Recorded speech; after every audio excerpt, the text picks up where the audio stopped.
Good morning, America. Good Get morning. Welcome ready the to be Lightning jolted Strike. out of the ordinary and into a world where conversations are charged with intensity and facts. The Lightning Strike Talk Radio with your host, Mohammed Fahim, broadcasting live from the heart of the city on Chicago's Progressive Talk Radio, WCPT 820 AM. Welcome to a radio show that charges through the airwaves with an electricity like no other. Here's your host, Mohammed Fahim. 20.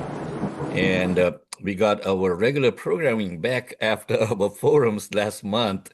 So we got Read Bible, who's going to be coming in at about 8:40, and also in the 9 o'clock hour, Marie Newman is back with her segment, and our guest today on that segment would be Robin Kelly, who's running for the U.S. Senate. And then Maria Muzaffar should also be joining us today. Okay, so let's get the ball rolling. I wanted to talk about what's happening in our country, folks. History doesn't repeat itself exactly, but it does echo. And when it echoes, it is our responsibility to listen. Let's be clear at the outset. Today's America is not Nazi Germany. The scale, the machinery, the outcomes, they are not the same. But history doesn't only warn us with finished horrors. It warns us through patterns, through tactics, through behaviors that, left unchecked, lead nations down dark roads. In the early years of the Nazi regime, if you remember your history, repression didn't begin with camps. It began with language, with labeling, with the systematic portrayal of critics, journalists, minorities, and political opponents as enemies of the state, as threats, as traitors. Sound familiar? When dissent is reframed as disloyalty, when protest is labeled terrorism, when journalists are called the enemy of the people and arrested for doing their job, that's not strength. That's insecurity weaponized. Authoritarian regimes, folks, don't start by silencing everyone. They start by silencing some and daring the rest to object. The Nazi government used fear to consolidate power. Fear of outsiders, fear of chaos, fear of internal enemies. Remember the president's remarks? The message was always the same. Only we can protect you. Only we can restore order. Today, we hear echoes of that logic when the Trump administration treats immigrants, protesters, Muslims, journalists, and political opponents as existential threats, not fellow citizens with rights, but problems to be neutralized. Another tactic, the Nazis didn't just spread propaganda, they attacked the very idea of objective reality. They flooded the public with lies so aggressively that people stopped trusting anything at all. And when people stop believing facts, they stop believing each other. When every institution is labeled corrupt, when courts are dismissed unless they agree, when elections are only legitimate if you win, democracy doesn't collapse in a single moment, folks. It erodes piece by piece. There's also the use of law as a weapon. In authoritarian systems, legality becomes a costume, repression dressed up as disorder. Rules applied selectively, enforcement aimed downwards, never upwards. When power punishes dissent but excuses loyalty, when laws are bent to protect allies and target critics, that's not law and order, that's control. And perhaps most chilling of all is the encouragement of citizens to turn on one another, to see neighbors not as neighbors, but as threats, to cheer cruelty because it's aimed at them, trusting it will never reach us. History teaches us something vital. Repression doesn't require universal support. It only requires enough silence. So this isn't about fear-mongering, folks. It's about vigilance. Democracy isn't lost when tanks roll in. It's lost when citizens shrug and say, this is just how things are now. The lessons of history is not that America is doomed. It's that America is tested again and again. And each generation decides whether it will defend the fragile, imperfect, necessary project of self-government. This is the lightning strike.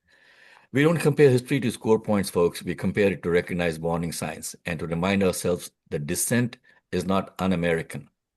It is the lifeblood of a free people. Stay awake, stay engaged, because democracy doesn't defend itself. We have to defend it. We, the people. Remember that phrase? It's the government of the people, by the people, for the people. We'll take a quick break and come back on the other side of the break with our person of the week. This is Mohammed Fahim. You're tuned in to the Lightning Strike Talk Radio on WCPT 820 AM.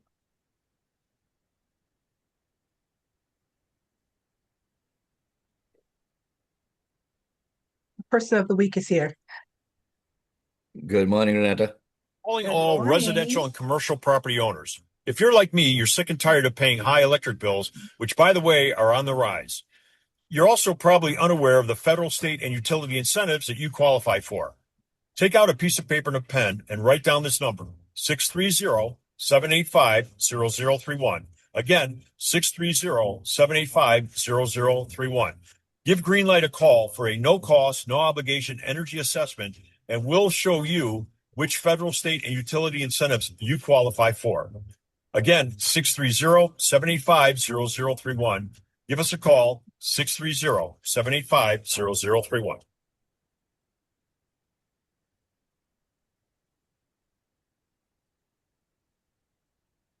Okay, I believe we are coming back on after the small commercial break that we have from our only sponsor that is that we have, and we really don't want to take too many sponsors because that takes away from the flow of the show. And we'd like to welcome Renita Young as our person of the week. Dr. Sheila White, take it away.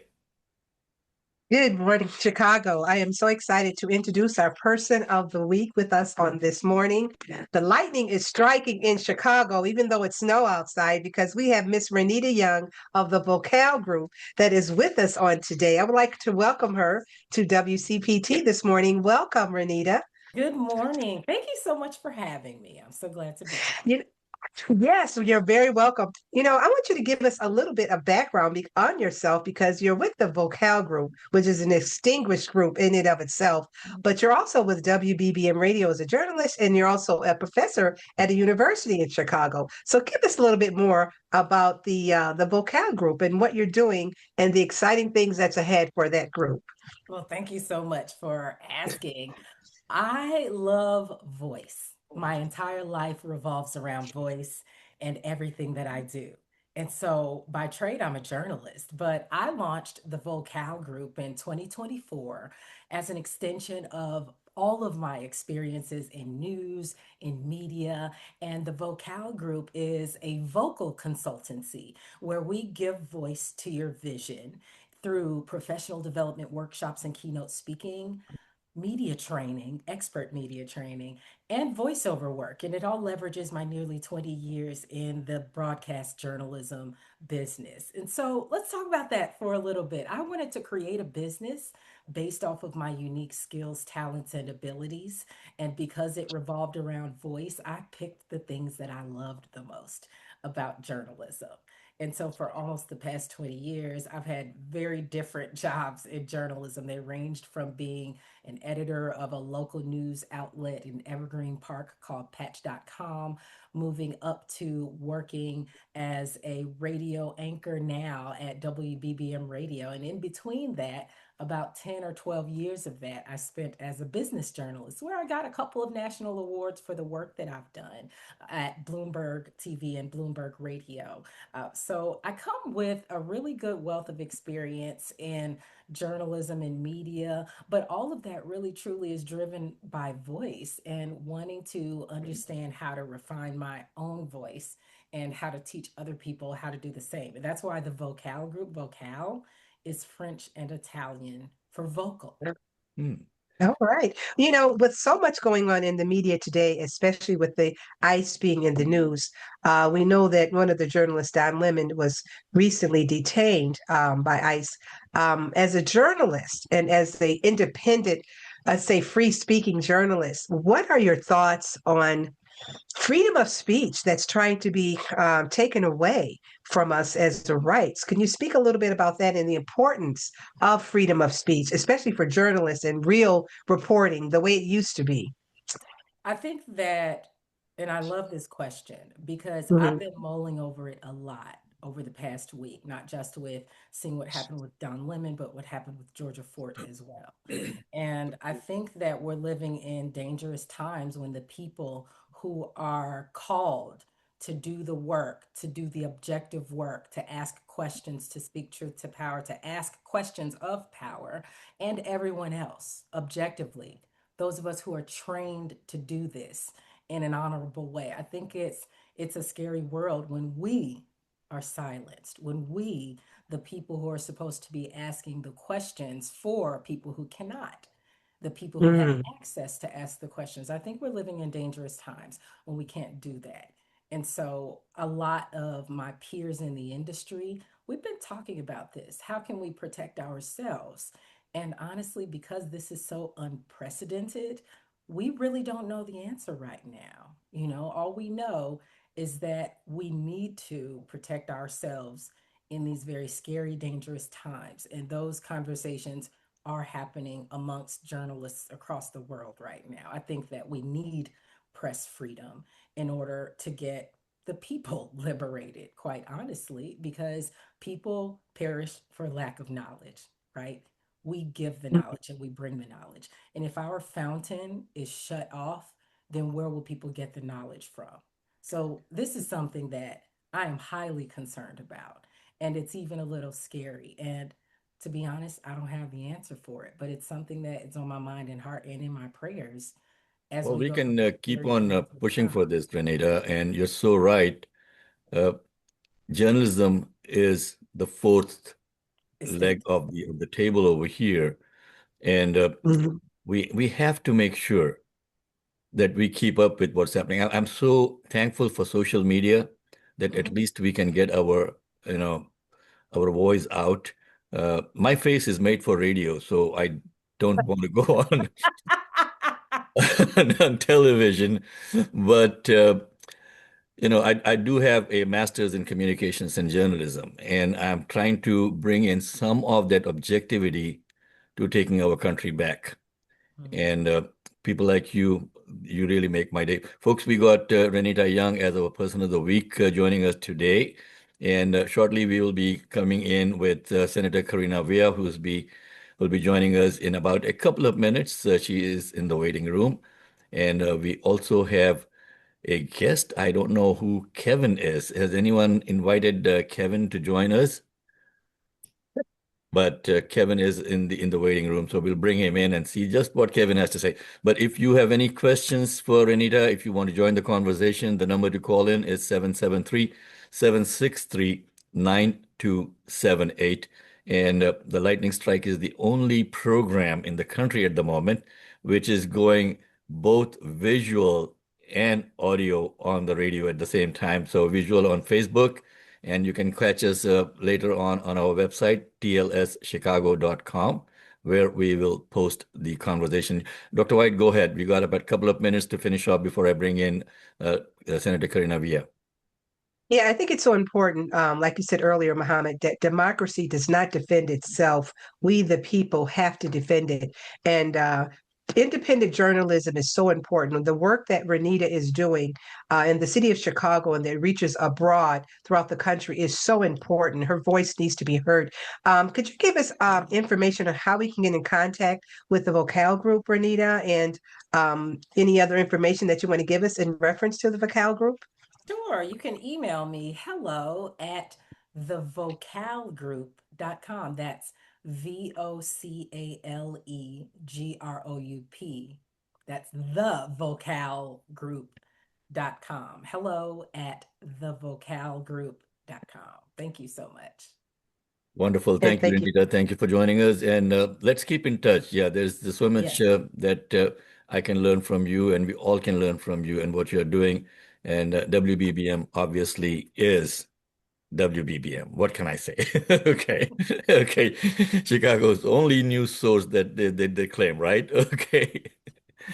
And WCPT, of course, is the progressive voice for Chicago. And I believe it is the largest progressive radio station in the country, Anita. Amazing. Amazing. So we Yeah. do have a lot of people listening. And let's bring in Senator Villa. Senator Villa, good morning. If you could Good please turn on, morning. if you could please turn on your camera so we can see your face this morning. I am having some technical difficulties. I'm not sure if you can hear me, We can hear you okay. but I don't somehow have access to the controls to, I don't know if that's in your studio. Nope, it is at your end. You just have to switch on your video. Yep. It's a very glamorous shot, Mohammed. She looks Oh, there you are. There I you are. on? Good morning. Good morning. And let's see who Kevin is. He's been in the waiting room for a while. I don't remember who Kevin is, but let's bring in Kevin also. So, Senator Villa, good morning again. Good morning. How's it going? We're doing good. Amazing. Thank you so much for having me on your show, Mohammed. And I was listening to what Dr. White was saying, and our democracy is indeed under attack. And every single elected official, Dr. White, needs to be absolutely appalled by this and using every single lever of their elected office to fight against this Trump regime. We need to protect our journalists. We need to protect our people of color. We need to protect our LGBTQ plus community, and we need to do it immediately. Now, no more lip service. So how Thank you, do we Senator. do it? I mean, not all of us can run after an ICE agent in their pumps in the morning like you did. Okay, that So visual is so ingrained in our minds over there. yes, for those of you who don't know what Mohammed is talking about, ICE agents were in my hometown, West Chicago, Illinois, a small suburb of DuPage County, predominantly Latino, predominantly Mexican immigrants. And they were here in the morning, just 4 days after Silverio Villegas Lopez was shot. And I had been out supporting my colleague, Norma Hernandez, in Franklin Park after that shooting, directly after that shooting. So the morning of September 15th, those agents, I was told they were in my city. So I was actually on my way to Chicago, which is why I was all dressed up. I was heading to a press conference with the governor, and I turned right back around. I found these ICE agents. I jumped out of my car without hesitation and just started chasing them down because the last thing I wanted was more blood on the streets in the state of Illinois by these masked monsters. So how do you everyday people fight up against this regime? Number one, do not stop speaking. Do not stop speaking out. Do not be intimidated to use your voice. Obviously, if you yourself are undocumented, you need to take that into consideration. But your friends, your loved ones, every single person in your circle, you need to make sure that they are hearing about what is going on in this nation, how it's impacting you. And it's not just about immigration. It's not just about immigration. Let me tell you, what's happening is your tax dollars, billions of them, are being used to fund these masked monsters. Number one. Number two, billions of your dollars are being taken away in order to give these billionaires and corporations tax vacations. They're getting tax vacations. You're not getting a tax vacation. I'm not. They are. So how are they doing that? Where is all this money coming from? It's not falling from the sky. What's happening is that this money is coming by cutting, slashing healthcare, mental health, education, housing, senior services. That's a problem. This is a significant problem. We need to speak up and speak out. Call your legislators at every level, state electeds, county electeds, call your Congress people, every single elected official. You need to be calling them, letting them know that you demand that they stand up to this regime. Okay, so Karina, I got a question for you. If the people in power, they come after me over here as a radio show host, and they come after Dr. White, Reed, they're not going to come after Reed because Reed is the former special supervisory agent for ICE. So They might come after me in particular. Reed is in the family. What do we do? How do we protect ourselves as journalists? And we also have Renita Young staying on with us. Renita is with WBBM, and so we were discussing the, how do we as journalists protect ourselves? I'm going to say a very tangible thing that you can do first and foremost that I have already done. Be in touch with your federal elected official if they are friendlies. If they're not friendlies, then find a friendly one in the neighboring district. Reach out to them, let them know what you do, and ask them what you can do to make sure that if you are taken, that they have the ability to look for you and find out where you're at. This is a very tangible thing, and it's a serious thing. Reach out to your congressional elected official, let them know what you do, okay, and let them know that if something should happen to you, that your family will be contacting them for assistance. Okay, so let's come back now to the position that you're running for, comptroller. Why now? I already talked all about it at the beginning of this interview. It's because it's your money. This is your money. When we're talking about the controller seat, the controller is not an accountant. The controller is a watchdog of your dollars. So what will I do as the controller? I was a school social worker for 15 years. I have now been elected in the General Assembly since 2018. How did I do that? I flipped one district in 2018, and I flipped a second district in 2020, deep red Republican districts, okay? I have been fighting the fight for the people ever since in Springfield, making sure that we're holding corporations accountable. So what are we doing right now to balance the budget in the state of Illinois? Because the federal dollars are not coming in, we're slashing programming. How do we fix that? We hold billionaires and corporations accountable. Why is it important for the controller to know all of this and to be a bold fighter?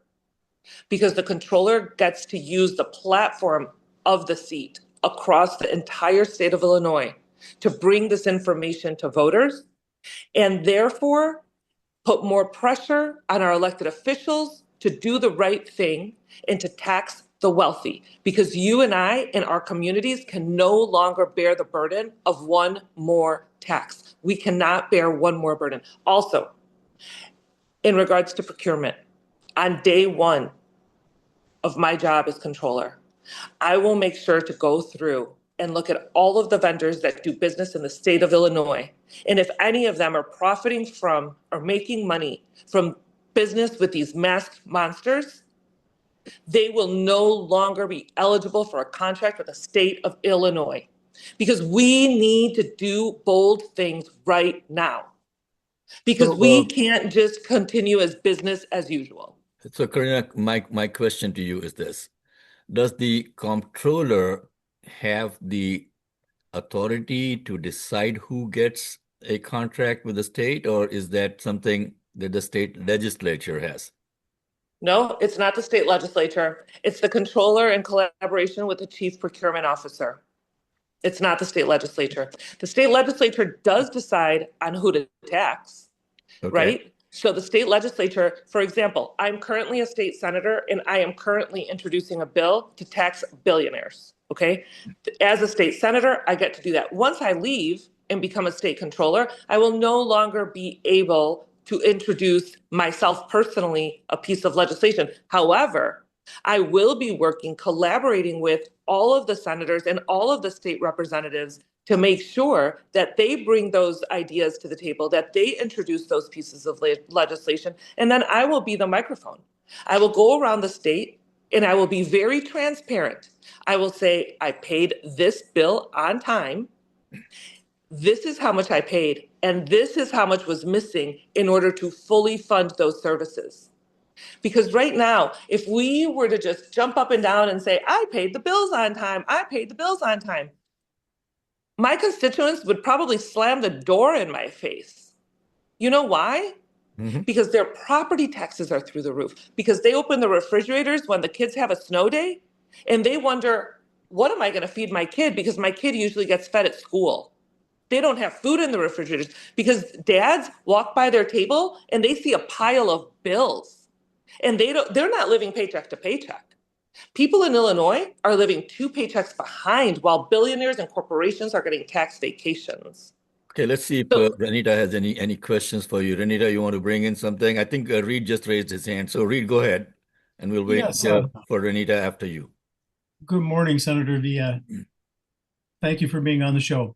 I'm wondering, are there any circumstances that you can imagine in which the comptroller actually has statutory authority to impound any funds? Soft secession. That's what you're talking about. In order to do that, the General Assembly must pass legislation in order to accomplish that. There is a legislator currently working on that, and I have been working closely with her to see what that would look like. And it wouldn't be to withhold the federal dollars and spend them. It would be to withhold them and hold on to them, right? Until we were forced to send them. Okay, thank you for that. Let's see if Renita has a question for you. And she is a practicing journalist, unlike people like us who are only weekend warriors. Renita, go ahead. No. It all fits in. It all fits in. Senator, I'm so thrilled to learn from you this morning. And I'm wondering, what might the priorities be for enhancing the relationship between the state and small businesses? I love it. I'm going to tell you that the controller, I had a cold in December. Okay. And every once in a while, this cough just comes right back. It's just so ridiculous. It's happening to everyone. I mean, I got a cough drop going on. I apologize. Okay. So small businesses deserve an in with the state's dollars. Small businesses deserve to be able to do business as vendors with the state. Why don't they do it? Because they don't know how to access it. They don't know when they're going to be able to get their payments. They don't know how to fill out the forms. So as the controller, I'm going to make sure that we're expanding the vendor portal. Right now, when DEI has been under attack by the Trump regime, we need to make sure that small businesses of color, small businesses who are women-owned, are able to continue and expand their abilities to do work in the state of Illinois. Because upward mobility shouldn't only be for billionaires. Upward mobility shouldn't be only for those who are well-connected. Dr. White, my mom and dad opened a business when I was 13 years old. When I was 13 years old, and I worked stocking those shelves. I worked side by side, long hours with my parents. The community would come into my parents' store when there was a celebration or when there was a death. The soccer teams would come and say, "Would you sponsor my jerseys?" When a family couldn't pay for their groceries, they would ask us, "Can we pay you next week?" This is the heart of small businesses, and they deserve a seat at the table. Apologies. Hey. Thank you so much. So, folks, real quick, we do have early voting starting, I believe, on the 5th or the 4th, end of this week. So make sure that you get your votes in early. I mean, you don't know what's going to be happening in March. We may have another snowstorm coming in. So don't wait till the last date. And it's not just the threat of a snowstorm. Yeah. There are threats that there are going to be ICE agents causing havoc intentionally in our city during our voting. Vote early, vote by mail, make sure to get it done because democracy is under attack. And let me tell you, I don't like speaking about my opponents because I believe that my record stands for itself.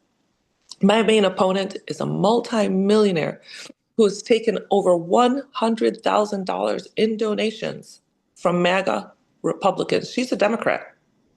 $100,000 from these MAGA Republicans. Is that who you want in charge of your money? This is your money, the people's money. And we need to make sure that the people's money is protected by someone who understands the real ins and outs of everyday people's budgets. Thank you.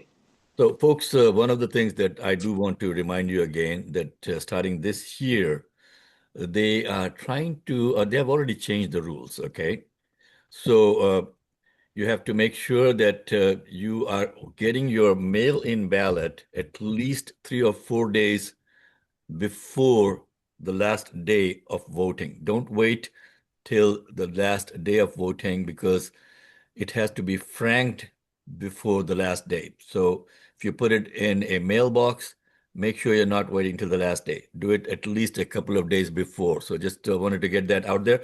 You're tuned into the Lightning Strike. I'm your host, Mohammed Fahim on WCPT 820 AM. We come every Sunday morning, 8 to 10. And you can catch us on our website later on. The whole show will be posted and also on SoundCloud and a lot of other medium and our Facebook page also. So you can go back and listen to the conversation that we're having. We got a couple of minutes to finish off with Senator Karina Villa over here. She is running for State of Illinois Comptroller. So any final thoughts that you want to share with us as to why should people vote for you?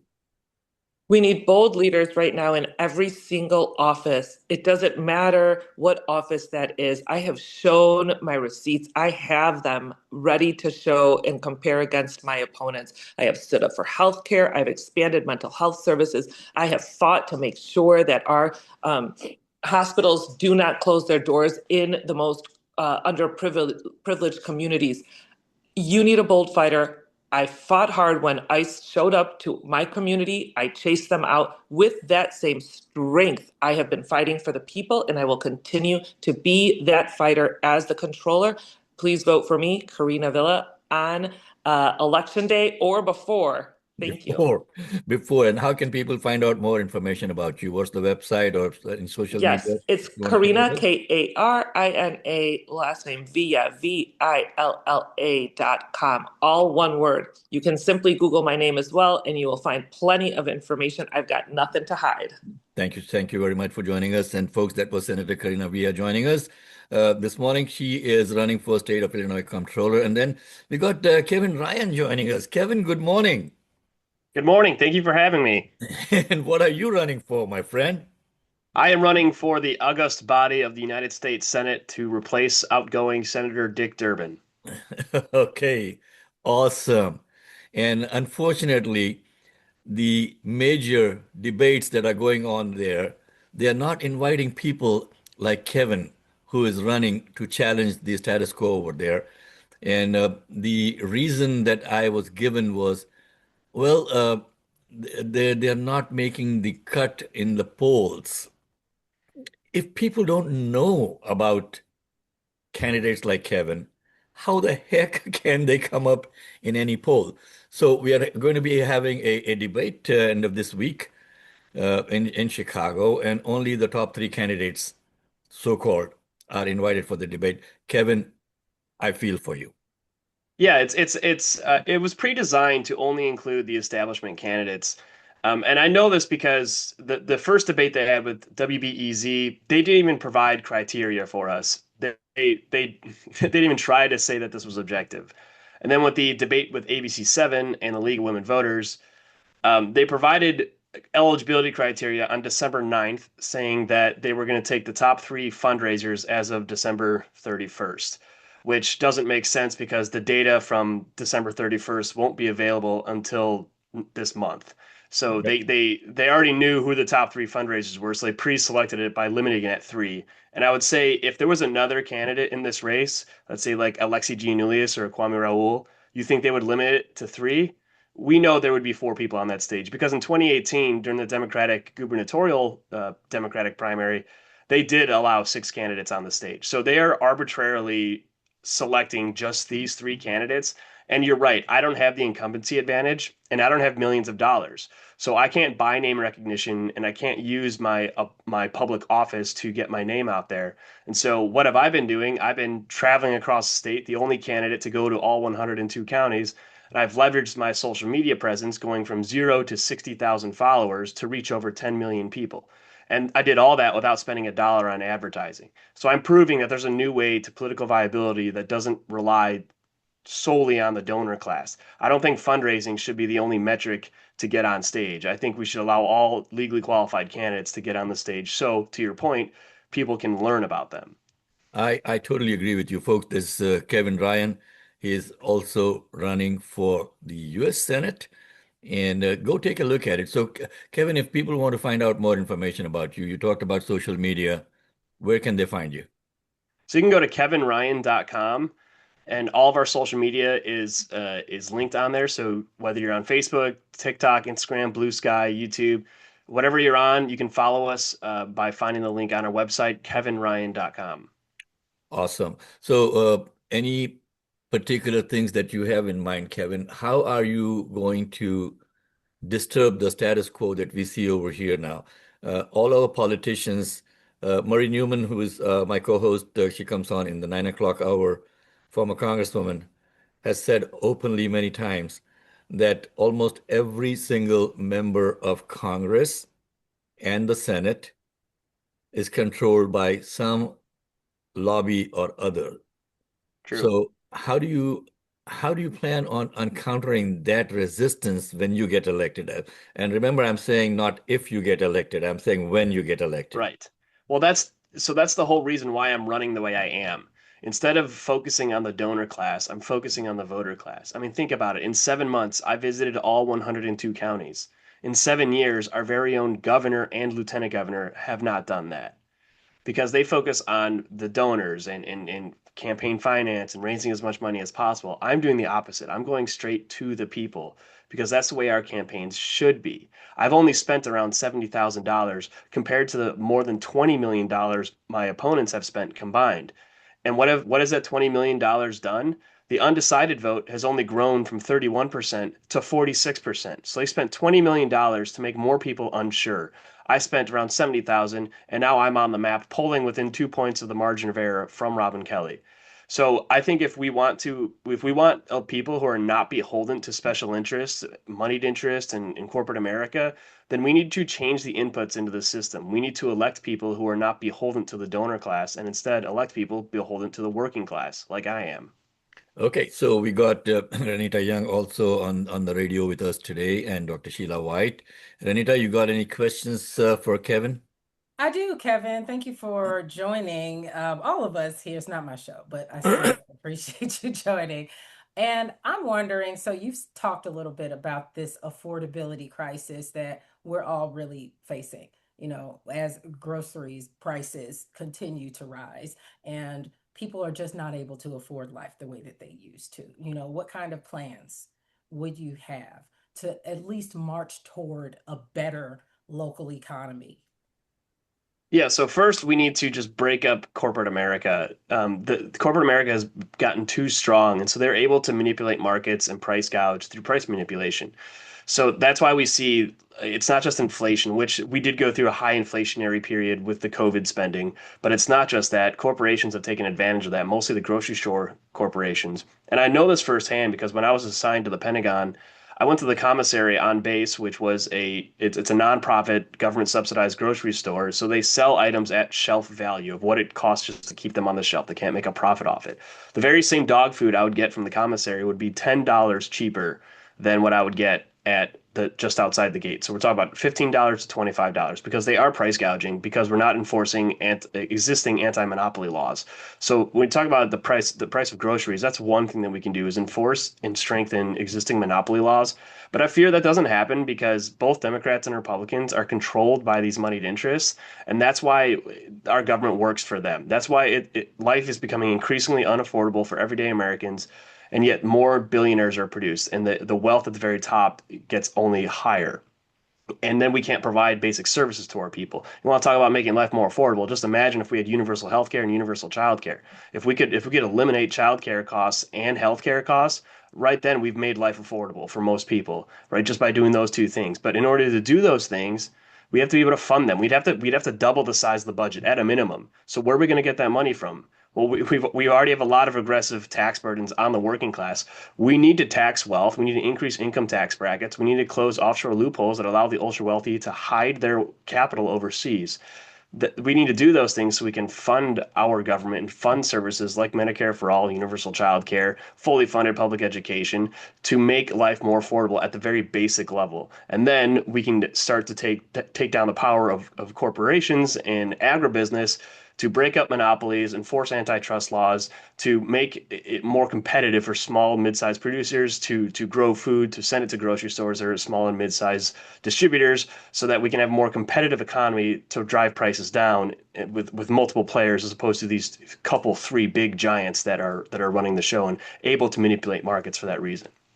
Awesome. Thank you, Kevin. And folks, Kevin Ryan running for the U.S. Senate, joining us this morning on the Lightning Strike on WCPT 820 AM, where we don't look at how much money you have raised, but we do question how much money a candidate, I'm told that he has spent $15 million so far on advertising just in the primary. Yeah, we don't know fully yet because the fourth quarter reports will be available in the next 2 weeks, as they've just been submitted. But yes, and think about that when so you're referring to Congressman Christian Morley, and he's been running ads for the last several months, and these are multi-million-dollar ad buys. Not naming names over here, Kevin. Okay, you're not. Yeah, you're not. I am. So he brings $19 million into the race, and then still outraises Juliana Stratton and Robin Kelly, who are playing the same money chase game. So he just has exorbitant amounts of money to throw around. And it's just, if you talk about fighting the Trump administration and fighting the Trump regime, you could use that money. You could use that $20 million and help one of our 3 downstate red districts flip blue. Imagine what we could do with those resources. But in 2024, we didn't even run a candidate. The Democratic Party of Illinois didn't even run a candidate in the 15th district. I mean, they're not even trying. We have so much resources in this state. We could flip those seats blue if we just marshaled our resources and actually went there and had statewide officials campaigning down there. But instead, we're going to spend all that money in a Democratic primary. So the Democratic Party at least could set its own rules and say, like, we're not doing ads. We're going to put spending limits on our primary races, and instead we're going to have 7 public debates, and all legally qualified candidates are going to be allowed to speak at those debates. And let's make our elections based on ideas, merit, and character, as opposed to who can buy all the airwaves.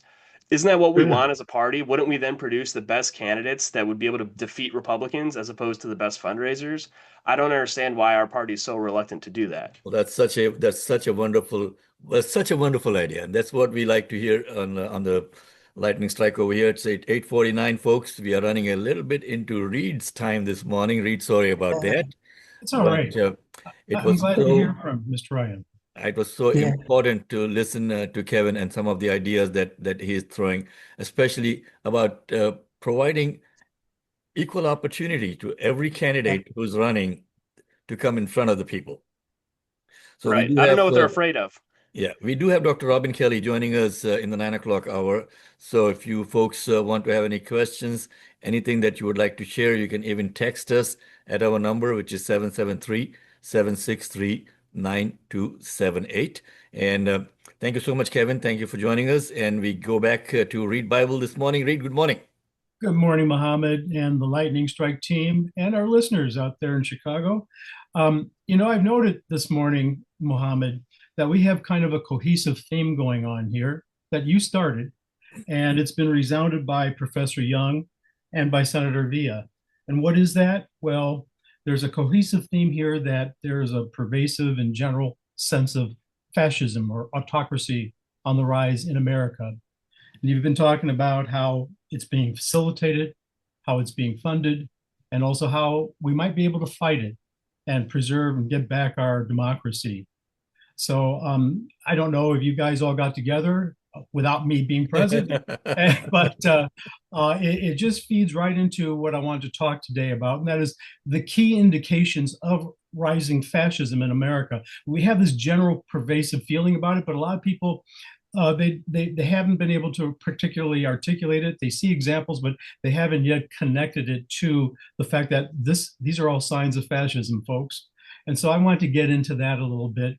Despite the claims of America being exceptional and that democracy is the bedrock of our way of life, fascism has been growing in America since the 1980s. As it did in the first half of the 20th century, there's extreme concentration of income and wealth that's given rise to this resurgence of fascism. And that's because there's an inequitable distribution of income and wealth that's made it possible through deregulation of economic markets. It's destructive of economic democracy. Oligarchs and wannabes tend to want to enable strong men to take the reins of government, so that so long as they're allowed to or permitted to keep the big profits for big business. And the working masses fall prey to the dogma that strong men are one of us and will protect them from the ravages of economic deprivation that's caused by the others. Strong men convince those among us that that they've been victimized by the others, and they alone can restore the mythical times of comfortable past when only the worthy. That's exactly what I was saying in my monologue today, Reed. Exactly. That's why I thought, you guys have been talking amongst yourselves. Hey, we got Maria back from her world travels joining us this morning. Good morning, Maria. Good to see you. You're muted, so if you can unmute yourself, then we can get to hear you. Good morning. Good morning. I missed all of you, and I see that the themes have been consistent since I've been gone, and I've come back. We're on the same topics. Hopefully, hopefully we're gonna work towards resolution together. Well, we got to keep on trying. So, Reed, please continue. Sorry for jumping in. It's this us and others thing, and the us, all they need to do is cast a vote to legitimize the political power of the strongmen. And, this is not an exceptional thing for us, folks. This happened in the 20th century, early 20th century with Russia and Germany. So we're not that exceptional. So what I'd like to ask the members of the team and our audience, you can ask yourselves, what are some of the indicators of rising fascism? And I have some that I want to mention, but before I get into mine, do any of you members of the Lightning Strike team have anything come to mind? Mohammed, you've already mentioned a couple of them. Well, let's see what Dr. White has to say, and then we'll go with Renita and Maria.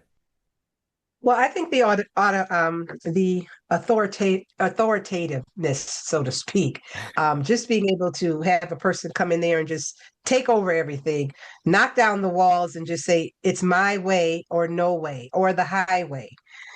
That's my feelings about it. I'm just, nobody's happy. Nobody's happy right now with what's going on. We have the blues in America, truly, right now, what's going on, the real blues. So that's my view on it. Renita? In my opinion, this forced suppression of any possible opposition at all, whether that opposition be actual truth. I am highly concerned with the forced suppression of opposition, that whether or not it's truth is just completely, pushed out. Well, Professor Young, that's exactly what I was going to lead off with, is this destruction of objective truth. This is a key indication fascism's on the rise. Trump attacks news journalists as, quote, enemies of the people and purveyors of fake news. He claims that he's the only real source of truth. and thereby he attempts to displace what's actual reality. And he uses the social media and TV to do it, like the TV personality that he's always been. He's not a successful businessman. He's only been a TV personality. And it's just, he thinks he's the answer to a lot of very complex problems with very simplistic answers. Vote for him and he'll handle it for you. But he doesn't give you details. This is stuff that's straight out of Project 2025, as far as I'm concerned. Another thing he does is he targets enemies and he creates victims. It's always us versus the other. This fear-mongering mentality, whether it's liberals versus conservatives, like when Charlie Kirk was murdered, or immigrants versus Americans, claiming that America has been invaded and besieged by violent criminal aliens, or it's DEI versus alleged merit. That's another tactic that's always being used. Or another one is, a third one I've got is invocation of America first as his mantra, echoing sentiments of white supremacy, nativism, and international isolationism, falsely claiming that this will make America great again. The implications here, folks, is that gains made by racial minorities and other marginalized people has been at the expense of more meritorious working class white folks. Fourth one is creation of a centralized or national police force. Does this sound familiar? He's blurring the lines between military or paramilitary and local police. Trump has legitimized armed vigilantism through elimination of any accountability for ICE violations of civil liabilities. My fifth one I had on my list was election denial, folks. Trump continues to reject any Democratic election results that don't favor him, and he's still whining about the 2020 presidential election, quote, conspiracies. And he pardons the January 6th insurrectionists. Sixth on my list, and I'm going to end up with this one, is the legalization of fascism by weaponizing government bureaucracies and his issuance of executive orders to attack his political opponents. He enables voter suppression, and he tries to neuter independent agencies and also usurps what is supposed to be congressional powers. So I could cite more like book banning, but time doesn't permit me to do that. I just want to suffice to say that citizenship does come with responsibilities, folks. You must participate in democracy, and a critical part of that responsibility is informed voting. I totally agree with you, Reed. Informed voting. And folks, you can keep yourself informed not by listening to corporate media, but by listening to shows and like us over here. Okay, we are not beholden to any corporation. We are not beholden to any corporate advertisers or sponsors. So we can pretty much be your voice for you every Sunday morning, at least over here. Maria, we got 1 minute to finish off the segment before we go to the top of the hour with NBC News coming in at 9 o'clock. You got any thoughts on what Reed was saying? Well, I think that, I'm going to try to appeal to individuals on both sides of the aisle, which is the most important thing to do, because the rule of law and the protection for the rule of law is not a political issue. It's an American issue. Protection of the Constitution is an American issue. And I think that's what we have to think about in this process of how we remind people that your opinion is safe as long as you have the right to say it.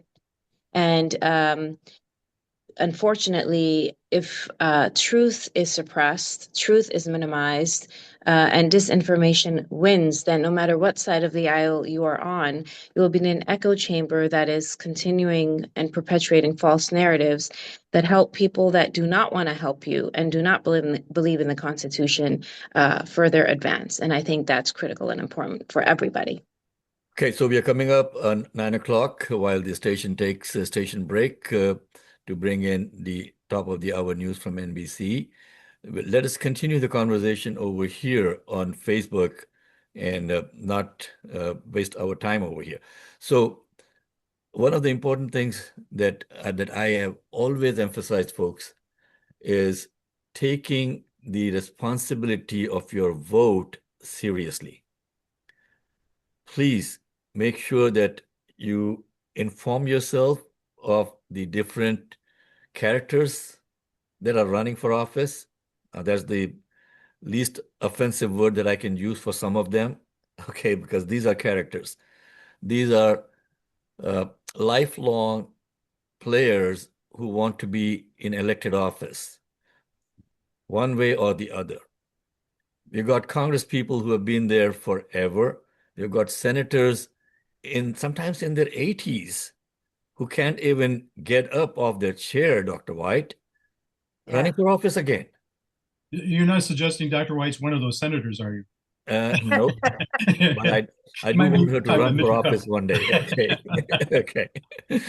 But honestly, there should be some kind of, without being ageist about it, or ageism, if there's such a word, there should be a limit, especially on our senators, especially on our Supreme Court judges. I mean, you got people who have lost the ability, or the capability, I should say, to be effective anymore, and they hang on to their seats. I've always advocated for term limits for Congress.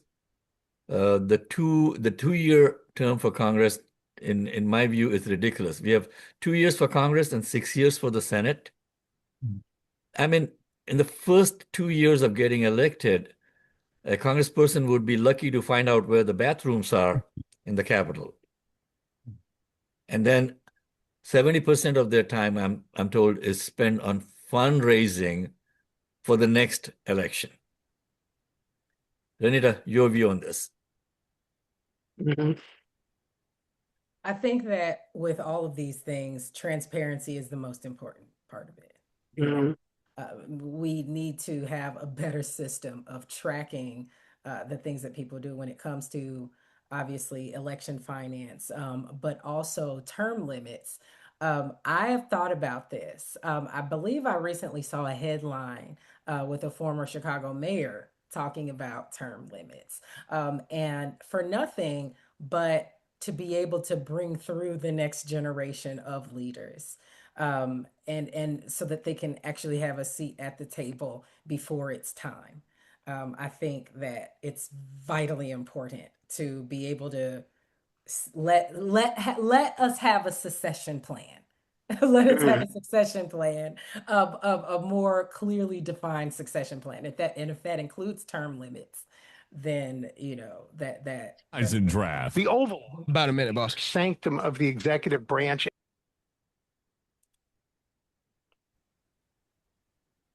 You're muted, Mohammed. Unmute myself. But yeah, that is something. The argument against term limits that I have heard is that you leave, you lose institutional knowledge. Okay. Well, you lose institutional knowledge, but most of the time, the Congress people are really not the ones who are making the decisions. It is their staff who's putting together things in front of them, and then their lobbyists are coming in and telling them which way to vote on any particular topic. So where is the institutional knowledge coming? I think what they mean is the lobbyists who have curried favor for so long, and organizations like AIPAC and all of those other PACs that have bought our Congress people and our lawmakers, they don't get to keep their how do I say that property in place. Okay. I would definitely want to go with, go ahead, Reed. I just want to dovetail off of something that Mariah had said too, is that once you get into office, whether it's for 2-year term or 6-year term or whatever we decide on, it would be nice if we would have actual rule of law, not by a imperial presidency. I want the members of Congress to jealously guard their powers under the Constitution instead of abdicating them or delegating them to the executive branch, which has been a terrible trend in the last 30, 40 years when it comes to anything from war to now even tariffs. Exactly.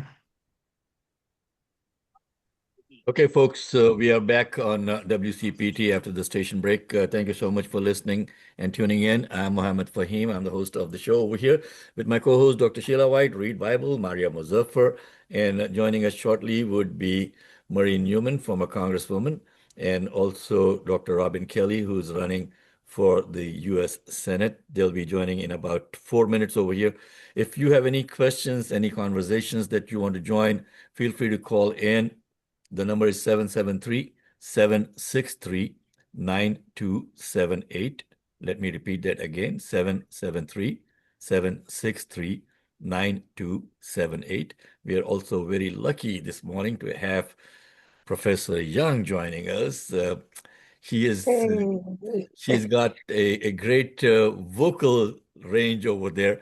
At one point when I got into radio, Renita, a long time back, I've been on the radio for about 25 plus years now, almost 30 years. And for some reason, people loved my voice on the radio. I was dubbed at one point the man with the golden voice. I don't know why. Okay. You have an amazing voice. I think that many people who do have amazing voices don't quite realize it until other people tell them. I don't know. It just popped up in my head at the moment. Yeah, there was somebody had written a big newspaper article with my picture on it. And I'm like, oh shoot, please don't put my picture on it. Like I keep on saying, my face is made for radio, not for television or anything. Okay, and but today, folks, I just wanted to reiterate again that our co-host Ken DeLuke, who passed away after a brief illness in December, we are having a memorial service today to celebrate Ken's life, and this is something that has been very much on my mind, and we are going to go after the show today at 2 o'clock. There's going to be a celebration of Ken's life. Ken was with me and Dr. White when we started the show almost 3 years back now. And he has left a huge void in our lives. Dr. White, you want to say something about Ken? Yeah, Ken was such he was a gentle spirit, you know. He was the kind of person that wanted to be involved in what's going on and what's happening, and just had his hand on the pulse of technology and just wanting to help our interns that we have. He was a person that would reach out and help you any way that he could. And so we're going to miss Ken, and we'll be there at the celebration of life today. But he was a great guy, great friend, and I was so blessed to have known him for that amount of time that we've known him. Well, he was a character, okay, and always we fought with each other. We fought with each other for quite some time. Every day he would call me at least 2 or 3 times, and I would twist his ears off sometimes, and he would twist my ears off sometimes, and we would be fighting like married couple. But and he was mulish. Let's not forget it. It was very difficult to train him on anything. He was very stubborn, but he had that sweet streak about him that he would come back and say, man, I'm so sorry I said that, but hey, I should not have said that, but you should have allowed me to say that. So we used to have a lot of conversations on that. And Maria, how was your trip? It was good, but I did want to say, as we're speaking about Ken right now, that I knew him for a brief amount of time. And in the brief amount of time that I knew him, I can reaffirm that he was extremely encouraging, extremely warm, extremely helpful, excited about the possibility of the country being able to address critical issues, you know? And every time I finished the segment, he would message me or call me, you know, and would give his thoughts and give me, give me his thoughts and give me encouragement. And being someone who's been in the space for a long time as himself, there's no need for you to find time to do that, but he did. And it told me so much about who he was. And I knew him for a short time, but I am going to deeply miss him, because he was a very sincere individual, and in media and politics, finding sincerity is very rare. Absolutely. Thank you so much, Maria. And we got Marie Newman joining us. Good morning, Marie. How are you? Good morning, friends. How is everybody today? Well, at least it's Good. bright sunshine out there, and we've been having some wonderful conversations this morning. We also had Professor Young joining us this morning from WBBM, and Nice. she is an anchor over there and Yeah, a wonderful person, a great media Hmm. personality, and she made a huge contribution to the show today. wonderful. Yeah, I'm joining from Arizona today. So it's good to see everybody. I got a chance to have a little warmth. I'm visiting my sister, so I got a few days of warmth, so I feel extra blessed. Okay. Yeah. Well, that's so good to hear, Marie. So where did Yeah. you go?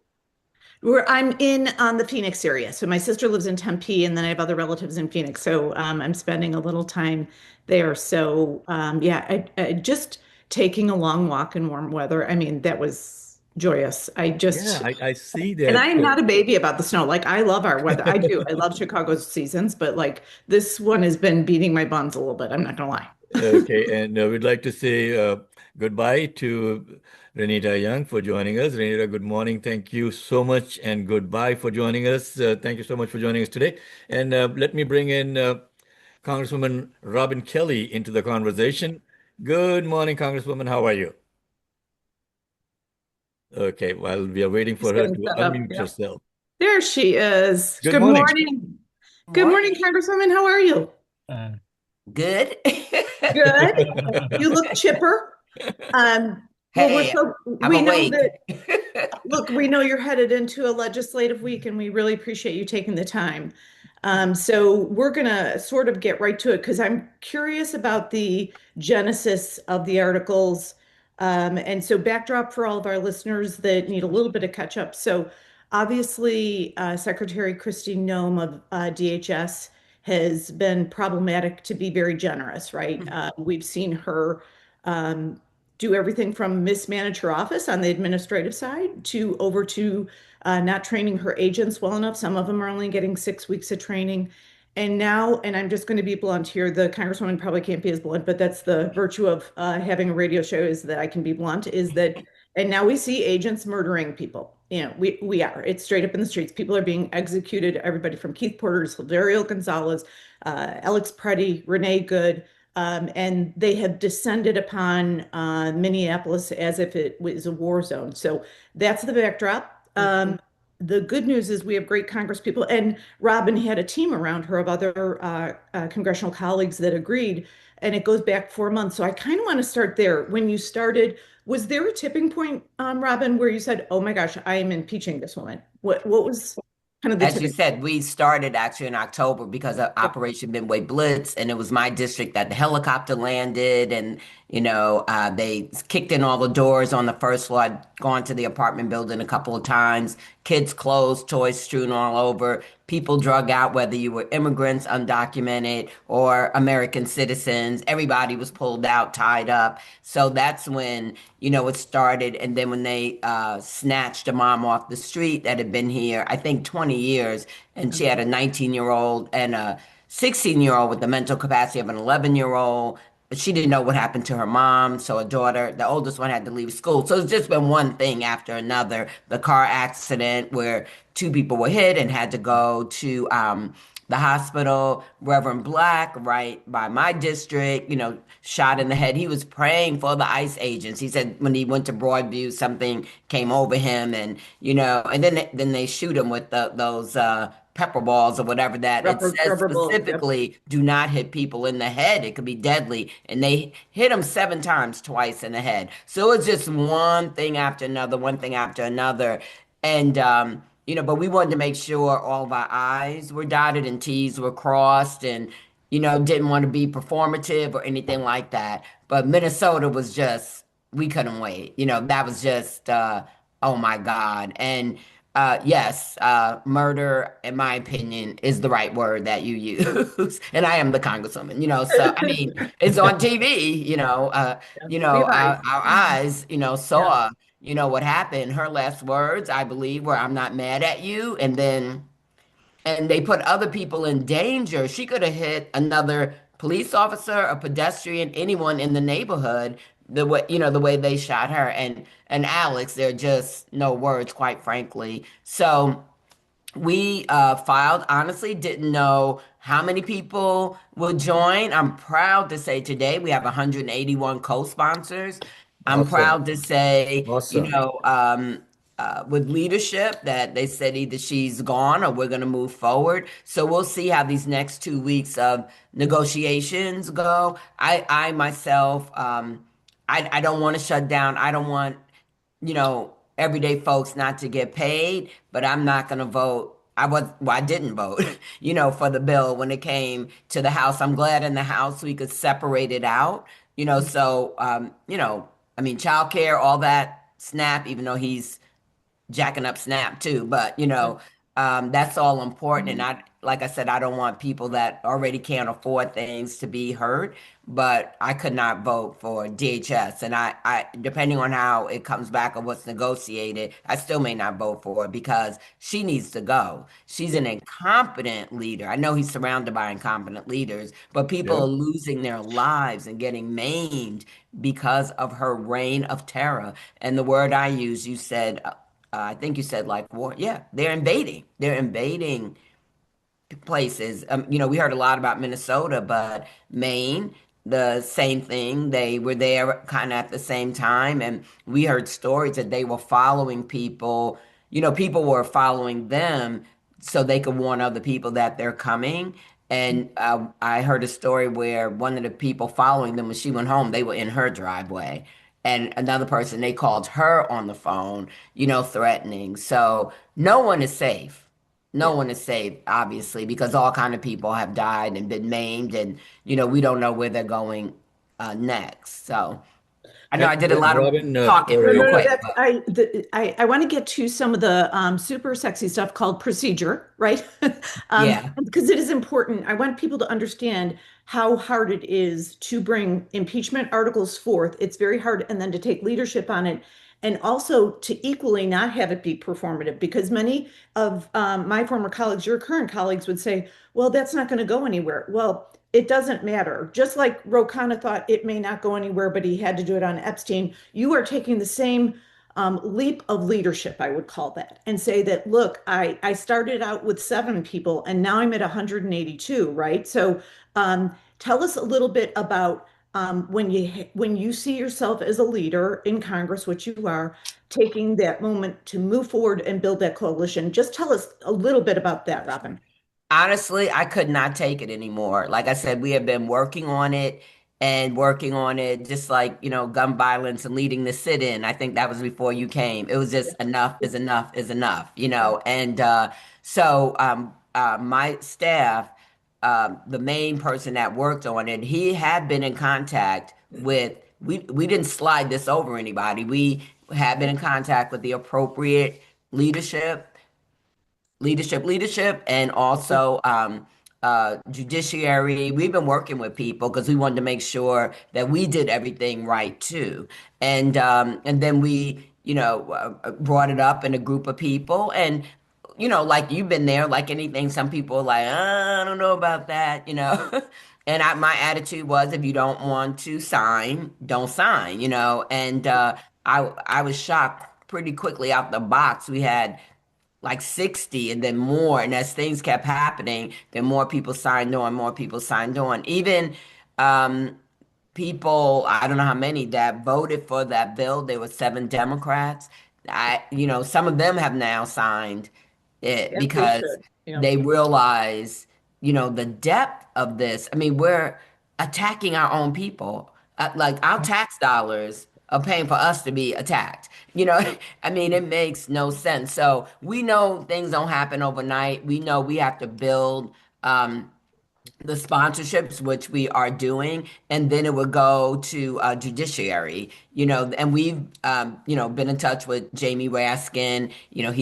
He's a constitutionalist. He's been on impeachment teams before when it came to Donald Trump. But, the other thing is, I wanted her to know that we are watching. You're not just going to do your thing.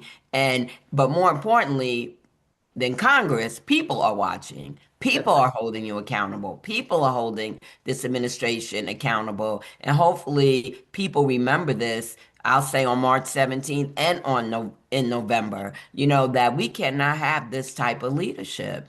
So that was all the impetus. But yeah, we know that there's a process, and actually, I'm shocked at the amount they haven't used the word impeachment that I know of.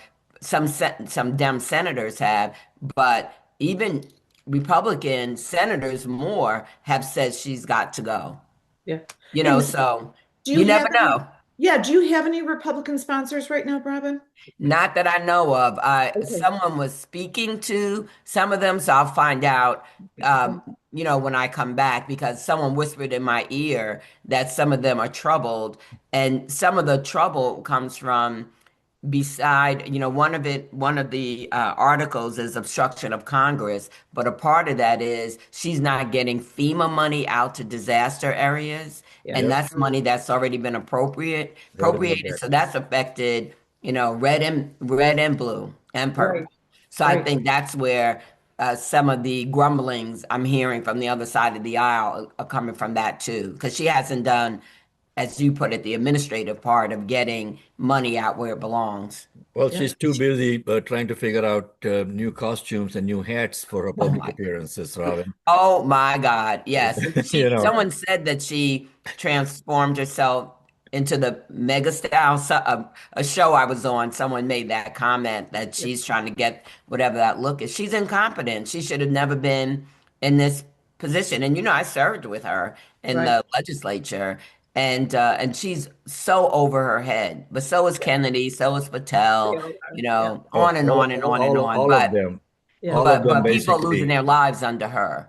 Yep. And under Kennedy too, actually, with his vaccines. That's the critical differences. And I think that your leadership highlighted something very clearly. Look, we unfortunately in this administration, the Democrats being in the minority actually have to focus on everything. We do. We have to address everything. There's no longer, oh, that's a distraction, because that's a silly comment now. These are all things that are corrupt, incompetent, brutal, cruel, and inhumane, and we have to address everything. So to that end, when you take leadership like this on a very tough thing, because folks, I want to tell you, having been in Congress, and I'll say it for the Congresswoman, is that no one brings up impeachment like it's a vanilla Sunday on a Tuesday morning, right? Like you just say that, it is a big, big deal, no matter if it is the president, a member of the cabinet, or potentially someday, I say whimsically, SCOTUS. We'll see how that goes. But turning your attention actually to some of the things on the ground right now, Robin. So in Minnesota, I know several members have gone to Minneapolis, which is great to continue to highlight it. Is there another action Congress can take to, I know I've seen a couple of bills out there indicating that they would prevent him from going into cities, but he's already doing that. Is there any other, now there's other, Keith Ellison is suing and all the things, the AG from Minnesota. What are the things Congress can do to prevent him from invading other cities? Or is there any appetite for Republicans to get him out of Minneapolis? Unfortunately, they're not speaking up, not in the House I serve in. It seems like I've heard very, very little. More of the speaking up has been from the Senate Republicans, and Lisa Murkowski, Tom Tillis, but he's leaving, but that's okay. At least people are speaking up, but it seems like more and more are speaking up. So that's good. But even there's legislation around all kind of things, no masks, no, you got to wear body cameras, just even things like that. And those are some of the things we are asking for, in the next bill that comes up. You can't just pick up people, no invasions and that kind of thing. It's interesting because they're kind of talking out of two sides of their mouth. Like they said they would draw down in Minneapolis, but then the new guy that took Bavino's place said, we're going to stay here till the job is done. What is the job? That's the thing. What is the job? They said, they were doing it for one thing, but they're doing everything else, beside that. And very few, like I can think of in Chicago, 614 people, I think, were detained. And so few, I think one, they found something. I mean, it's just ridiculous. And again, it's not just undocumented. And, I just have to say this when you talked about distraction, I heard that initially too, but the thing is, when you think about affordability, if people aren't going to work, that's their bottom line. They can't pay bills, stores aren't being shopped at, restaurants aren't being eaten at, restaurants don't have employees. That is affordability. That's affecting everyone's bottom line. And, we're talking about health a lot. We've heard story after story. People are scared to go to the doctor. They're scared to get their health care. And these are undocumented new immigrants or people born in the United States. We're hearing it from everybody. So it's not a distraction. I know I heard that, but I just had to comment that it permeates through our everyday life. It does. And it goes right to our economy and our culture and all things, and actually our trustworthiness in the world, because everybody is watching. And this is what Trump and his goons forget, is that everybody is watching us. There is a reason Mark Carney chose to cut a deal with China. There is a reason why all of these the EU overall is cutting deals with other oil producing nations. I mean, and soybean producing nations. Oh yeah, I have 4,500 farms in my current district, right? And soybeans, number one for us, China, our number one customer. They told me under Trump 1.0, they already started investing in Brazil, and some of them don't feel like it's going to come back. And most of my farmers don't look like me or vote like me, but we have a really good. They might start. I mean, I know. I have a great relationship with my farmers. They know I really care. Well, some of them were from your district that I met with recently, and I have to tell you, they are considering you. So just be clear. I want to tell everybody that these are people that haven't voted for a Democrat ever in their lives, or haven't voted for a Democrat in 25 years. So the farmers are starting to listen. But so I want to turn our attention to the Senate race, if that's okay with you. Sure. Can you give us a lay of the land, Robin? I know that I've seen your TV spot, and I know the other two opponents are up on TV. Tell us a little bit about the contours of the race. Sure. Well, I have 3 or 4 more TV spots coming. That was just the first one that I rolled out. I'm working hard. I don't have to tell you, I'm running against money and how do I put it? A large shadow. That's the only way I could put it. But I've always been the people's candidate, getting in front of as many people as possible. Like yesterday at a forum outside of Chicago, I was the only of the top 3, as they say, the only candidate there, and I try to get in front of as many people as possible. The big contrast is I have the experience. I do the work. I'm not afraid to stand up, show up, or speak up. And in fact, that's why some people are not with me, because I'm not afraid to stand up, show up, or speak up.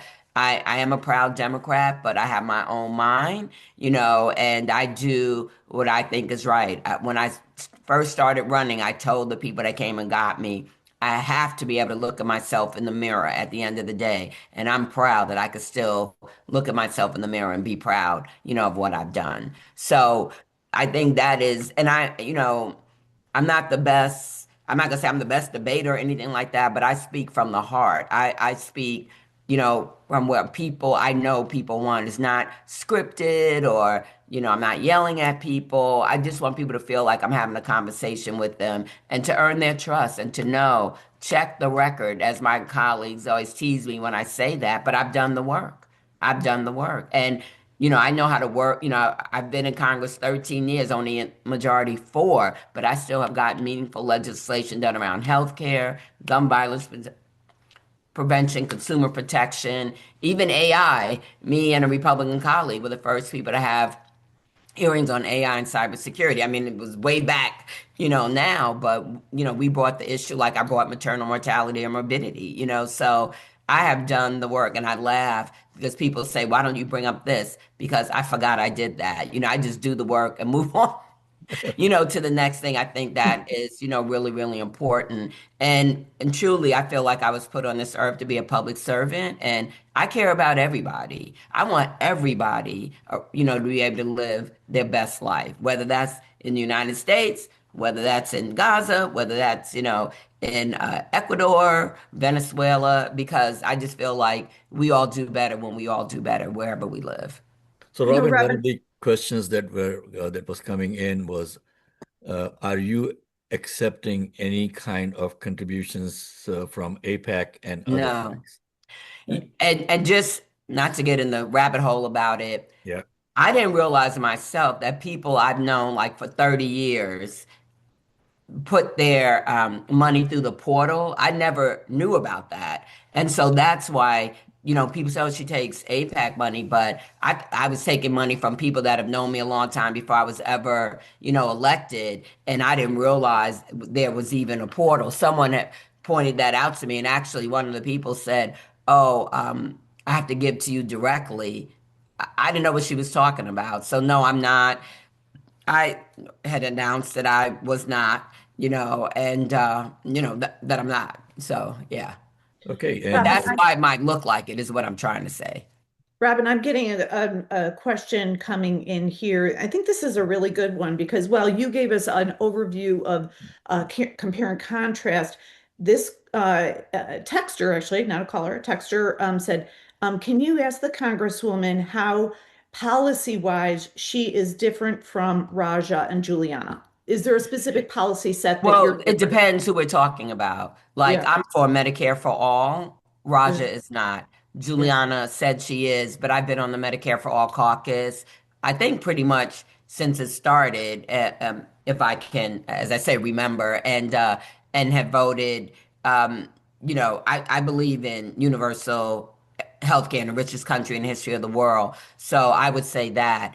Also, I know it's a nice saying, but I don't say abolish ICE. I say dismantle, because I feel like it needs to be a part of a whole immigration system. It is bigger than ICE. It is ICE. It is Border Patrol. It is USCIS that deals with citizenship and asylums, that we need to look at that whole agency and dismantle it and rebuild it where it makes sense. It's too big, it's too unwieldy, and it hasn't been accountable. And so I think we need to, make the dreamers American. They're American anyway. The over 11 million people that contribute every day to our society, we need to find a pathway, and not a long pathway. We need to find a short pathway to citizenship. So, when she says abolish, that's all she says. I have a plan, and I it's bigger than, yes, it's ICE, but it's bigger than ICE, because Border Patrol is out there also. We need to look at who we're hiring, how we're training people. I believe that these people are some of the insurrectionists.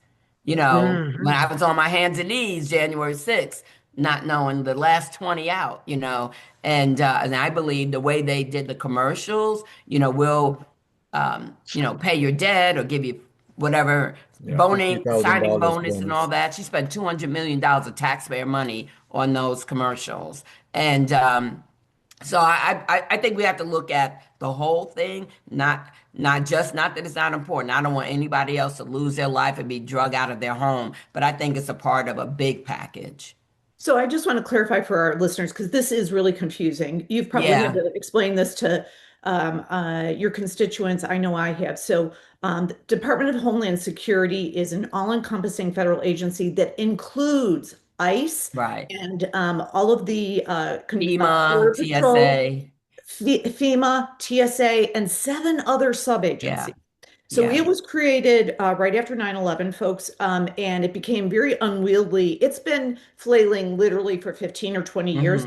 So what Robin was trying to differentiate is she's saying, no, let's dismantle all of that, redo it in a way where it's modern and we'll move forward. And put it in the right categories, actually, that it belongs in. Because, if ICE is law enforcement, does it belong there or does it belong in DOJ? Not DOJ yet, because that's messed up too. Everything's messed up. That's the current DOJ. Yeah. So, I think that we have to not make snap, but look at it what do we need to do that really makes sense? And of course, not, whatever we need to put in place, so we're not weaponizing these agencies against our own people. Whatever your status is in the United States, you're still our people, and so like, I think that even Republicans, some could not imagine how far this man was going to go. And in my mind, I talk about also loopholes need to be closed. So presidents, I don't care if you're Democrat or Republican, you cannot do them. I mean, yeah. This is still a democracy. It's supposed to be run by the people. And so I just think when we get the gavels back, as we say, we have to do things. We have to do it quick. We can't go back to the status quo because that was not good enough either in many circumstances, whether you want to talk about healthcare, housing, homeland security, the minimum wage is $7.25 on the federal level. That's disgusting. Like I said, immigration, a lot of things we need to do, but we need to do them as quick as possible because again, I've been in Congress almost 13 years, only in the majority 4. So we have to hit the ground running and not stop until we do the things we need to do. Now, I got to get off now, but it's good to see all of you. Yeah, good to see you, Congresswoman. Stay safe on the trail, and we'll have you back on again, but be well. Sure, just, you know how to get me. See you guys, take care. Wasim Iftikhar from Niyama had called, and we could not get him on. So he did call in to wish you well, and Niyama has endorsed you. And Wasim wanted to personally say that on the air this morning. And thank you so much. I so appreciate it. I won't disappoint you, I promise. Impact has also endorsed you a couple of days back. Well, thank you so much. I appreciate it. And you guys, we need you. You know that too, right? We need you to bring up the issues. It's so important that we're depending. It's going to take a village to make these changes. So we need people in the media too who aren't afraid to speak the truth. Everybody's not like that. Okay. See you later. Be safe. Bye-bye. Okay, folks, you're tuned in to the Lightning Strike on WCPT 820 AM. That was Congresswoman Marie Newman talking with Congresswoman, soon-to-be Senator Robin Kelly. And we got Maria Muzaffar back from her world travels with Breaking the Echo Chamber. Good morning, Maria. Welcome back. Good morning. I think Congresswoman Kelly really brought up so many issues that she's specifically taking on that do break the echo chamber. So I really appreciate it, and one thing that she asked right now is, what is the job?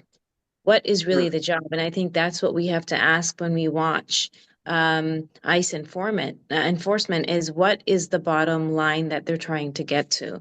And I think something that she brought up, which is really going to help the audience, is to understand that these processes come in waves.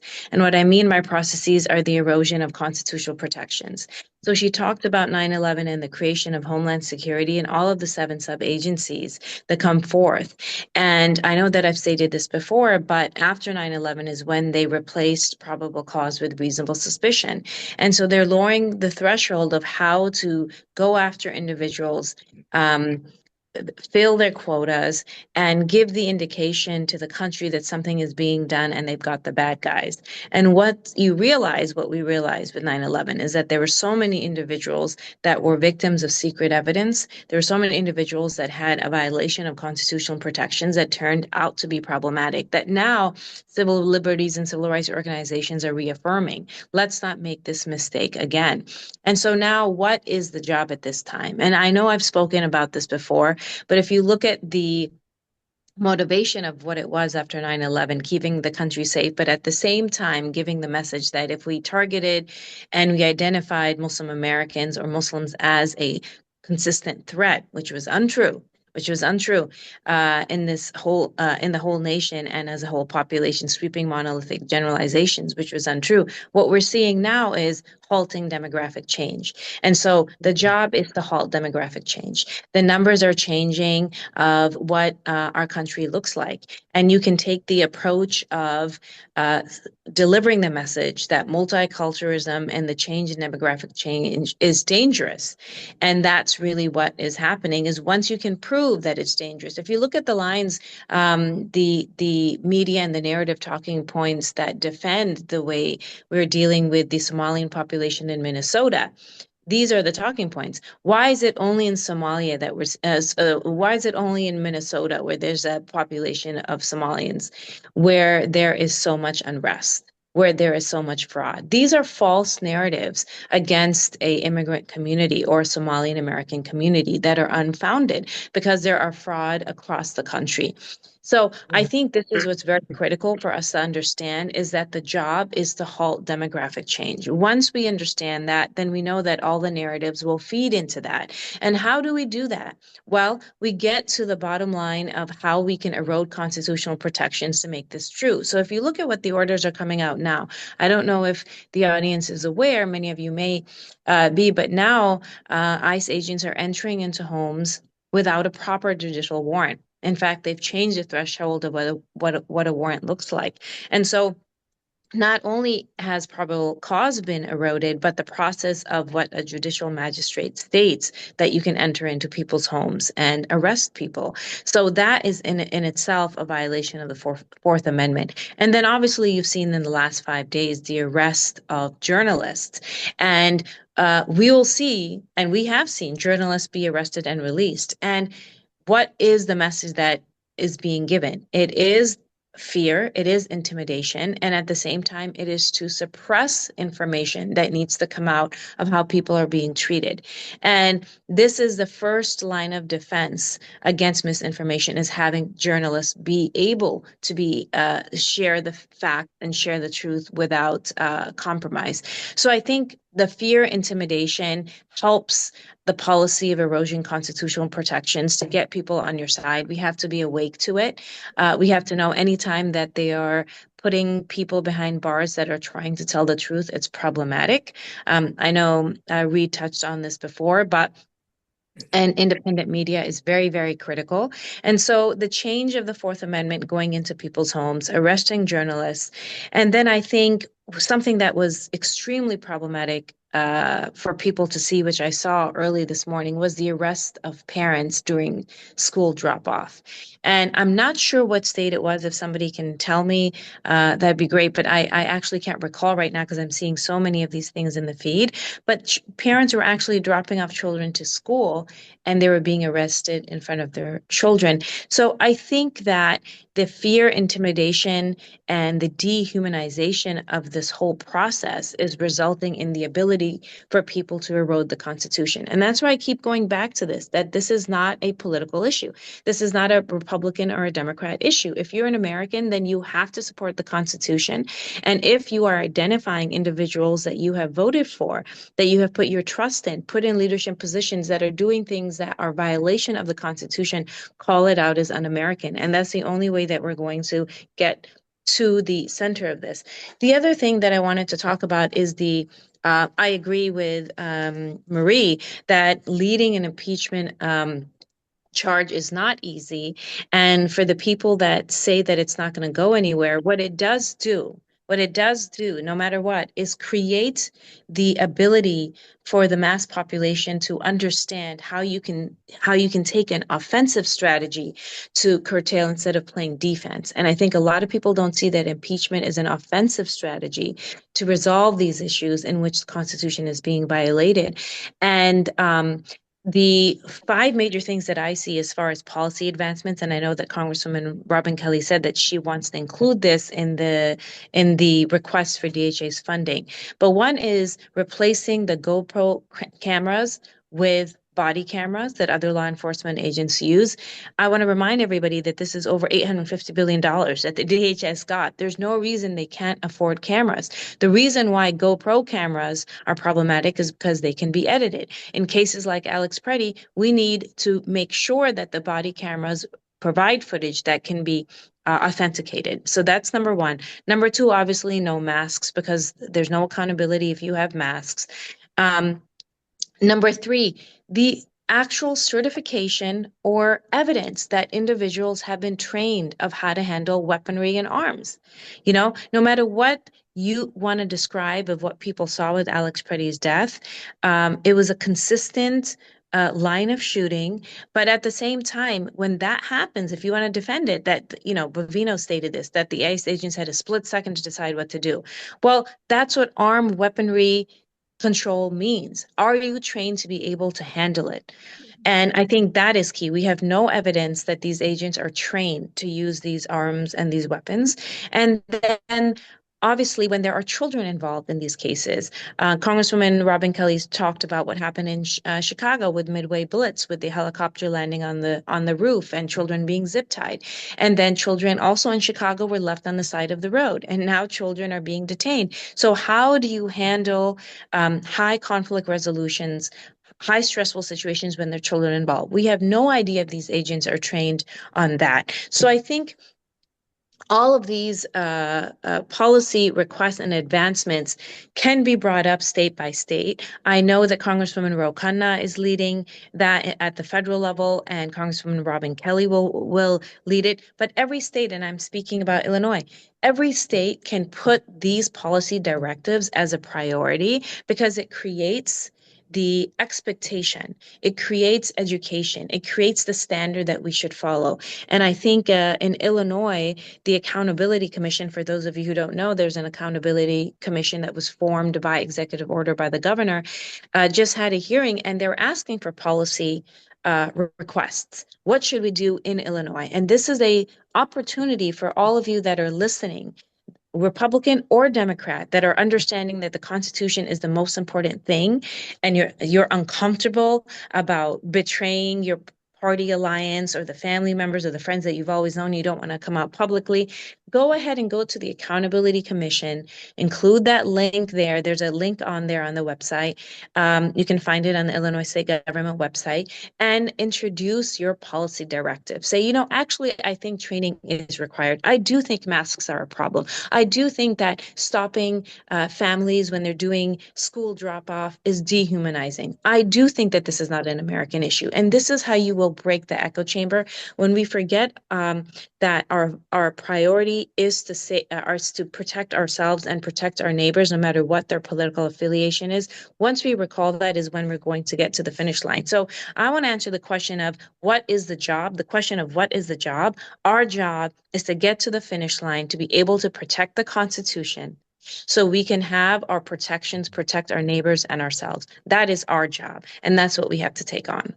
Okay, Maria, coming back to the school drop-offs, I believe it was in Ypsilanti, Michigan, and also in Oregon. So it's happening all over. And we just saw recently in our neighborhood in Bolingbrook, ICE agents actually followed a person into the Bolingbrook Police Department lobby and arrested him in the lobby. So you talk Right, about, I read that. Mm-hmm. you know, you're talking about these guys breaking the law all over.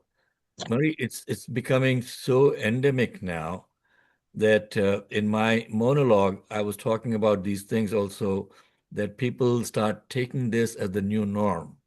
How do we fight back against that?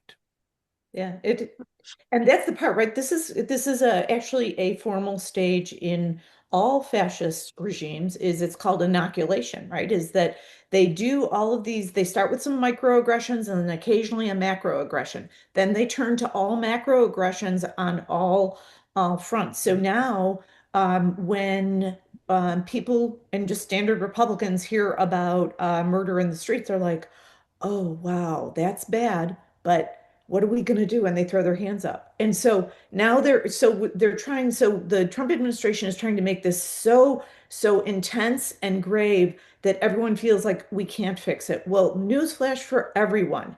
And 60% of the nation does understand this. We can fix this. And I would say, like, one of my three efforts I'm really pointing my nose at is, and really digging in on, is I'm doing anything to protect our elections in 2026. So, Yes. I am giving to legal funds, Mark Elias, and those types of groups that are going after these egregious macro aggressions against our electorate and our electoral process, and really making sure that that happens, because unfortunately we're all having to pay attention to everything and address everything. It's no longer, oh, that's a distraction, that's a silly statement. You do have to address everything. So everybody has to do their part, and keep going. By the way, a quick note, protests do work. They do work. Here's why they work, is that we have seen Chicago draw down slightly because we really let them know how we feel about this thing. We have seen the courts react to that. 'Cause courts react to protests, folks. They do. Absolutely, they do. They understand public sentiment, and particularly when we're in the right. So keep protesting. It doesn't keep calling. Keep doing all the things that seem rote and boring. They work. Okay, folks, you are tuned in to the Lightning Strike on WCPT 820 AM. We come every Sunday morning, 8 to 10, and our website is TLS Radio for the Lightning Strike Radio, tlsradio.com. This conversation will be posted on the website in a couple of days, and you can also go to our Facebook page, which is again facebook.com. Just put TLS Radio, and our YouTube channel is going to be on SoundCloud, so you can go back and listen to the conversation. If you want to join the conversation, we still have about 9 minutes left to complete the show. The number to call in is 773-763-9278. But I want to come back to Reed Bible now, former special supervisory agent for the Department of Homeland Security, immigration attorney, Lightning Show host. Okay, Reed, what is your take on this? Well, getting back to some of the things Maria was pointing out about the training for ICE agents, at least back when I was training people at the academy and also a supervisory special agent in the field, we did have post-academy training, and it included things like, for example, the concept of diplomatic immunity. Now we have agents who are trying to enter into the doors of the Ecuadorian consulate in Minneapolis, directly in conflict with what they should have been trained to do. I don't know what's going on at the academy now. Either they are being given this training and they choose to ignore it, or they're not being given the training. Either whichever one is the case, it's not good. We used to have no-shoot simulations for agents that they would have to go through a warehouse that would be replete with all kinds of possible dangers. And you were scored on whether or not your reaction was to shoot or not to shoot, depending upon if there was an actual threat. So to kind of condition your responses, your reflexes, your mental acuity, that sort of thing. But in the case of the shooting of Ms. Green, I'm sorry, Ms. Good rather, there wasn't such a tense situation. It was very clear there was policies that you don't shoot if there is no imminent threat of death or grievous bodily injury. There was no time at which that deportation officer, Ross, was in such danger. He put himself in the path momentarily of that car, and all he had to do was step out of it. But he didn't even have to do that because Ms. Good was turning the car away from him. Obviously, she wanted to leave the situation. We had training on traffic stops, and that you don't shoot at a vehicle to disable it unless, again, it has been weaponized. There's no indications that anybody here has been weaponized. And we also know that when you have somebody down on the ground, face down, subdued with 4 or 5 agents on top of them, and the person's not armed, you don't shoot them in the back several times. So these are clear cases of just total recklessness or gross negligence or incompetency that stems from the top down. And to tell people that, like Steve Miller does, that they enjoy absolute immunity when no such thing exists except for possibly the president now because of the Supreme Court. It's just, this is a clear case of grossly inadequate and just shameful training. We used to also have sensitive areas where we didn't send agents. You don't send them to hospitals. You don't send them to places of worship. You don't send them to schools. And these were based upon First and Fourth Amendment considerations, as well as just human decency. So things have really gone haywire there. And the agency does need to be dismantled and then reassembled in a healthy way that takes into consideration pending immigration benefits like it used to be with when investigations overlap with BCIS, because you don't arrest people coming outside of immigration court who have pending applications for things like asylum. It's just everything is just gone topsy-turvy here. Okay, let's Reed's take on it, folks. And again, I keep on re-emphasizing this every Sunday in the morning over here on the Lightning Strike, that this is our country. We have got to step up. We have got to take our country back. And we can only do that if we get involved in selecting the people who represent us and getting to know about them. Do tune in to the show over here. We are bringing in all kinds of candidates to talk to you who are not being highlighted or brought up by, the major media out here. And the important thing is we have got to get the numbers up, Marie, for people who come out to vote. It is not just registering to vote is not enough. Yeah. You have got to come out to vote. And the most important thing is the primary election, because that's where you're making the biggest choice of your life as to who is going to be representing you in the general election. I'm so glad you brought that up and teed that up, Mohammed. I want to make a statement to everybody that's listening, and then I'm going to ask those people that hear it to tell all of their friends. Do not make a vanilla lazy choice. I'm going to be that pointed about it in the primary. Do not make a vanilla lazy choice. Look at what the options are. And I will say this, there are some outstanding incumbents, right? There are that have been active their entire careers, but a lot of them have gotten safe and lazy and hide when there's controversy. We need bold leaders that will take action, that are qualified. Of course, we want them to be qualified and know what they're talking about and understand policy and understand how Congress works. But there's a lot of them. So, folks, I'm just telling you, I talk about the new guard versus the old guard. It is time for a full new guard of leaders in Congress. And so don't make a lazy choice in the primary just because you don't want to research or because someone is twisting your arm saying, oh, the incumbent did X when they've really done nothing. So understand what your incumbent has done. If they haven't done anything in the last 6 years, wow, dudes, like common sense. We need someone new. So don't make a lazy choice, make a love of country choice. And a lot of times that means someone new is needed. Absolutely. And make sure that you hold your elected representatives accountable. Once you vote for them, hold them accountable. Don't let them just, skate by for 2 years or 6 years for the Senate, and then they come back and ask for your vote again. Be on their back. You can reach out to them by phone, by email, or by social media. Now there's so many options for you to reach out to them. Hold them accountable, hold their feet to the fire as to what are you doing or what have you done? What have you done on this particular issue? Unless it's like going back to school, okay? And if your professors, your teachers don't evaluate you on a periodic basis, you're going to be just a lazy bum coming out with a college degree, okay? And I want to reaffirm what Marie is saying. The reason for bold leadership and bold moves is because we need someone not to say yes or no. We want someone to create new innovative ways to solve these problems. So when Congresswoman Kelly says, I'm not going to say abolish ICE, I want to dismantle and recreate. This is the language of individuals that want to get inside and rebuild. And when the Constitution is under attack, that's what we need to do.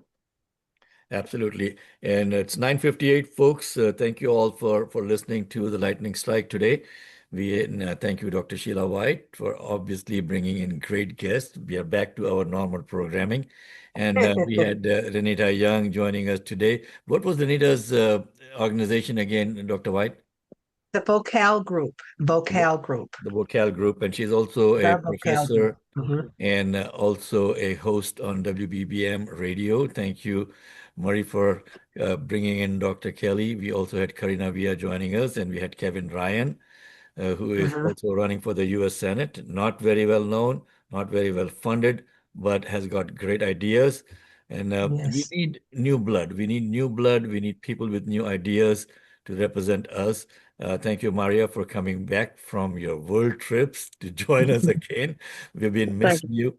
And thank you, Reed, for always being there and getting up so early in the morning. Reed is in Nevada, Marie. I'm next door to Marie. I'm next. I'm coming over for coffee. Awesome. Okay.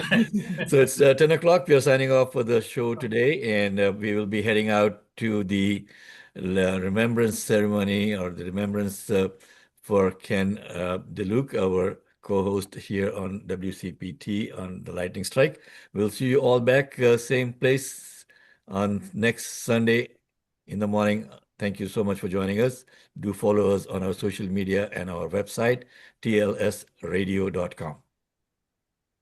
Bye, guys. Have a good week, Chicago.